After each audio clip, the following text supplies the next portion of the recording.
Isaías 9:8. El juicio de Jehová contra Israel. El Señor profirió una palabra en Jacob y cayó en Israel. Y la sabrá todo el pueblo, Efraín y los moradores de Samaria, que con soberbia y con altivez de corazón dicen: los ladrillos cayeron, pero edificaremos con sillares. Cortaron los sicomoros, pero en su lugar pondremos cedros. Pues bien, Jehová levantará a los adversarios de Rezín contra él, y juntará a sus enemigos del oriente, los asirios y los filisteos del poniente, y a boca llena devorarán a Israel.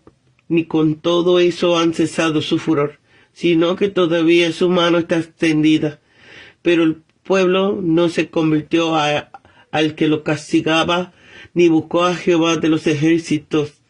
Por eso Jehová cortará de Israel cabeza y cola, palmera y junco en un mismo día. El anciano y noble de rango es la cabeza, el profeta que enseña mentira es la cola, porque los directores de este pueblo son engañadores, y los dirigidos por ellos se pierden.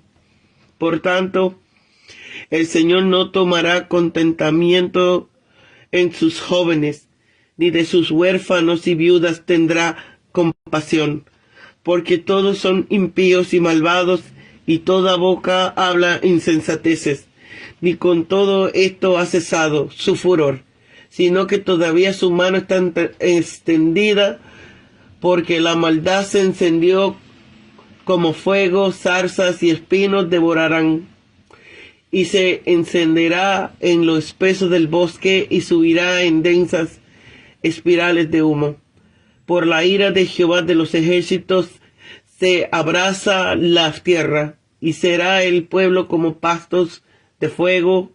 El hombre no tendrá piedad de su hermano. Cada uno hurtará a la mano derecha y tendrá hambre, y comerá a la izquierda y no se saciará. Cada cual comerá la carne de su propio brazo.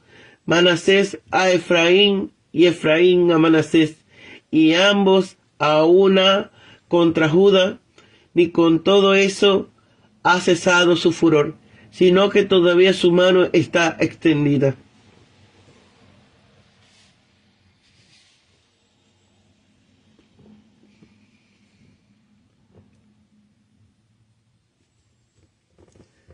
Celo, fuego ardiente, que viene de una raíz que significa arrojo intenso, constituye una de las ideas más profundas del Antiguo Testamento y de las más fructuosas en lo que se refiere a la obra de la reconciliación. Ella ofrece dos vertientes, pues el fuego del amor tiene como reverso el fuego de la ira, pero el celo del amor lucha a favor del objeto amado, en contra de todo aquello que se oponga o vaya contra el objeto del amor o del mismo amor. Juntará a sus enemigos. Dios iba a juntar contra Israel a los asirios. Iba a los filisteos, quienes los habían de devorar a boca llena, quienes son cómplices en el pecado como Israel y Siria en su ataque a Judá, han de compartir también los castigos por el pecado. Los sirios mismos, cuando no estuviesen en liga con ellos, les había de azotar por adelante, mientras los filisteos le azotarían por detrás. Rodeados de enemigos por todas partes, serían presas común de todas las bocas. Es curioso que a la sazón los filisteos no eran considerados como temibles enemigos, y los sirios eran considerados como fieles amigos. No obstante, ambos a una habían de devorar a Israel.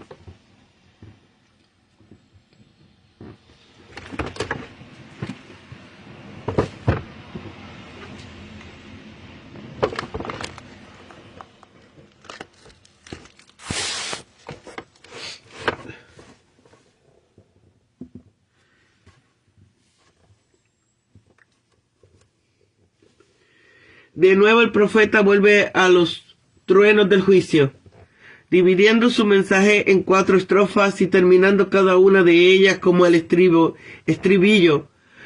Ni con todo esto ha cesado su furor, sino que todavía su mano está extendida. Impasible ante el castigo previo, Israel, con soberbia y altivez, amenaza con edificar más gloriosamente que nunca. Pero el Señor promete que los asirios les atacarán por el oriente y los filisteos por el poniente. Después advierte de la completa destrucción de la población, desde el anciano venerable hasta el profeta que enseña mentira, puesto que las impiedades prevalecen. El furor de Dios no ha cesado y su mano todavía está extendida, no en misericordia, sino en juicio. A causa de la maldad general, la tierra es consumida por el fuego de la guerra civil. La anarquía, el hambre, el saqueo y el canibalismo se pronuncian un ay, sobre las cuales a los afligidos oprimen a los pobres y escriben leyes injustas. Cuando caigan el juicio de Dios, perderá toda la riqueza que había acumulado a costa de soborno y extorsión. Dios usará a Siria para castigar a Judá, pero los asirios tienen planes aún mayores. Su meta es construir un imperio mundial por medio de la conquista. Se jacta de sus príncipes, comandantes, son todos reyes. De las ciudades por las que pasan son mayores de las que han conquistado, y que los ídolos de Israel y Judá no son comparables a aquellos de los reinos que ya has capturado, ni a sí mismo.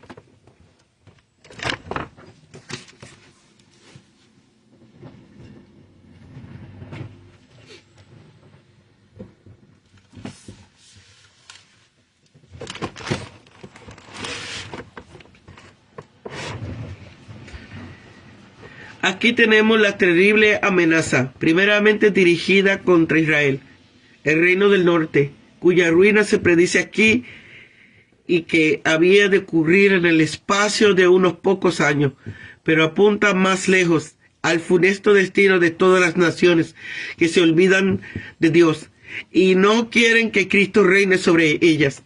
El prefacio de esta predicción, el Señor Adonai profirió una palabra, un mensaje en Jacob y cayó, como si fuese una tempestad en Israel. Jacob e Israel son sinónimos y designan el reino del norte, en contraposición de Judá. Dios avisa antes de herir, pero ellos no hacen ningún caso de la ira de Dios, por lo cual les alcanzó de lleno. Los pecados de que eran culpables el pueblo de Israel y que provocaron a Dios a enviar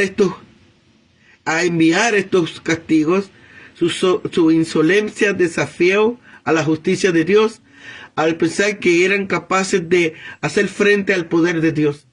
Con soberbia, altivez de corazón, le retan a que actúe como le plazca. Si Dios destruye sus casas de ladrillo, ellos las reedificarán con piedras sillares. Si el enemigo tala los sicómoros, ellos repoblarán el bosque con cedro. Su impenitencia y endurecimiento, a pesar de todos los reproches y castigos, el pueblo no se convirtió al que lo castigaba, ni buscó a Jehová de las huestes. O es que son ateos y carecen totalmente de religión, o son idólatras y buscan los ídolos que son obras de sus propias manos. La general corrupción de costumbre y su abundante profanidad, lo que debía instigarle a la reforma, les ayuda a extraviarse. Llama cabeza a los ancianos y nobles, porque son ellos los que dirigen. Llama cola a los profetas, porque no hacen otra cosa que seguir lo que mandan los gobernantes. Bajo la metáfora de palmera designa a la calle de altas, bajo la de juncos, a la clase bajas, pues palmera y junco son respectivamente las más altas y las más cortas de las plantas. La peor enfermedad de un pueblo es tener malos médicos.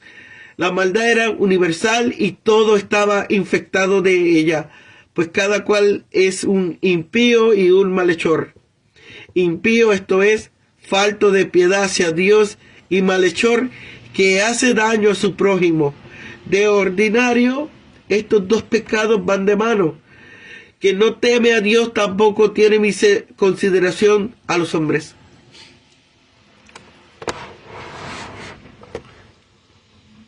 Los castigos que Dios les amenaza por estos pecados en general quedan por ellos expuestos a la ira de Dios, que abraza como fuego a los que están secos como estopa. La maldad se encendió como fuego. Tan secos habían dejado a los impíos. Las zarzas y los espinos representan al pueblo ordinario, que es el primer en sufrir los efectos de una desmoralización nacional. Pero el fuego consume también lo espeso del bosque, los nobles y los gobernantes. Todo el pueblo se convierte así en combustible, en pasto general de las llamas, de tal forma que el país entero queda sumido en la oscuridad a causa de las densas espirales de humo. Dios arma a las naciones vecinas contra ellos. En esta sazón, Israel se hallaba coligando con Siria contra Judá, pero los asirios, que eran adversarios de los sirios, después de conquistar a estos, iban a invadir a Israel. Dios iba a juntar contra Israel a los asirios, a los sirios y a los filisteos, quienes los habían de devorar a boca llena. Toda la boca, esto es, a dos carrillos.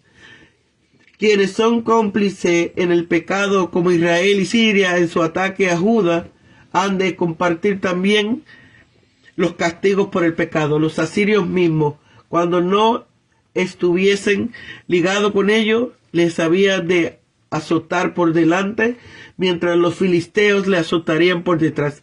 Rodeados de enemigos por todas partes, serían presa común de todas las bocas.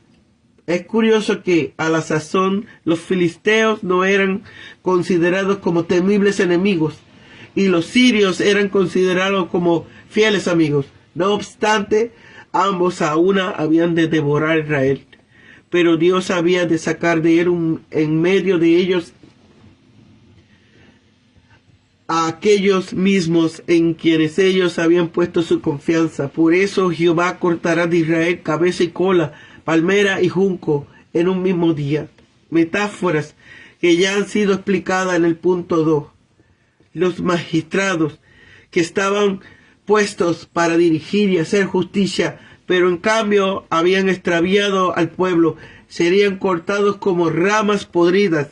Los falsos profetas que habían actuado servilmente a los órdenes de los malos dirigentes, en vez de reprenderles como era su obligación, también serían cortados, pues un mal ministro de Dios es el peor de los hombres.